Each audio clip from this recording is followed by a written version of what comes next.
מה זאת תיבת מחבר ואיך היא עוזרת לגוגל לסמוך על האתר שלכם יותר? בואו נדבר על זה.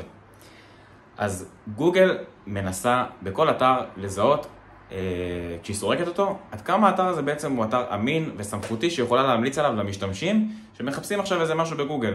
עכשיו, במיוחד אנחנו מדברים על אתרים שהם בתחומים של רפואה, בתחומים של פיננסי, בתחומים של עריכת דין, כל מיני תחומים שהם רגישים כאלה. גוגל מחפשת, סליחה, אני אומר את זה בנקבה, הרבה יותר סימנים שמעידים בעצם על הסמכות של אותו אתר, אוקיי? למה? כי זה יכול לסכן הרבה יותר חיים של אנשים אם הם עושים איזשהו משהו בעקבות מידע שגוי כזה או אחר שהצגתם באתר. אז תיבת מחבר, המשמעות שלה זה בעצם שאתם רושמים מי כתב את המאמר, וככה גוגל בעצם יודע מי עומד מאחורי התכנים שנכתבים באתר. לדוגמה, בואו ניקח איזשהו מקרה של אתר של איזושהי קליניקה שמכילה כמה רופאים. אוקיי, עכשיו, אתם יכולים לפרסם איזשהו מאמר בתוך האתר של הקליניקה, ולא לפרסם מי כתב את המאמר, וזה נחמד, אוקיי? לפעמים המאמר הזה יתקדם בגוגל, לפעמים לא, אבל תחשבו על זה, שאם אתם כותבים למשל שכתב את המאמר הזה דוקטור יוסי כהן, אוקיי? לא משנה מי זה, עצם זה שגוגל רואה את השם דוקטור, וליד זה איזשהו שם, כבר פה היא מבינה שאוקיי, יש פה איזושהי דמות שהיא הרבה יותר סמכותית. עכשיו, גוגל מחזיקה בכל המידע שלנו, זאת אומרת שאם הדמות הזאת היא בעצם מוכרת, ובטח ובטח אם אנשים מחפשים אותה בגוגל, אז גוגל תופס מהאתר הזה בעצם אתר שהוא יותר סמכותי.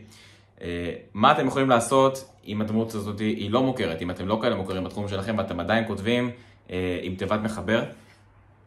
אז מה שמומלץ מאוד לעשות זה לשים בתוך האתר שלכם איזשהו לינק, אבל לא מהתיבת מחבר העליונה באותו מאמר, זאת אומרת לא לכתוב עכשיו איזושהי כותרת של מאמר ואחריה את השם שלכם ולהוסיף לו לינק, אלא להוסיף את השם שלכם בלי לינק, אבל למטה בתחתית כל מאמר תעשו לכם איזשהו כלל שכשלוחצים על השם של המחבר מגיעים לאיזשהו דף בתוך האתר שלכם שמסביר מי זה הבן אדם הזה. אוקיי? לדוגמה, אם עכשיו ניקח את דוקטור יוסי כהן, אני רוצה שיהיה באתר איזשהו דף שמדבר ספציפית על מי הרופאים שעובדים בקליניקה, ובתוך זה יהיה דף ספציפי שמדבר על דוקטור יוסי כהן, מה ההתמחות שלו, מה ההכשרה שלו, איפה הוא עבד, איפה הוא למד, הצלחות, מחקרים שהוא השתתף בהם, כל מיני דברים שמעידים בעצם על איזושהי סמכות. מה שעוד יותר טוב, ואי אפשר לזייף את זה, זה למשל סרטונים של עדויות של לקוחות שממליצים על אותו רופא, או כל מיני תוצאות מספריות, זה גם איזשהו דבר מאוד מאוד חיובי.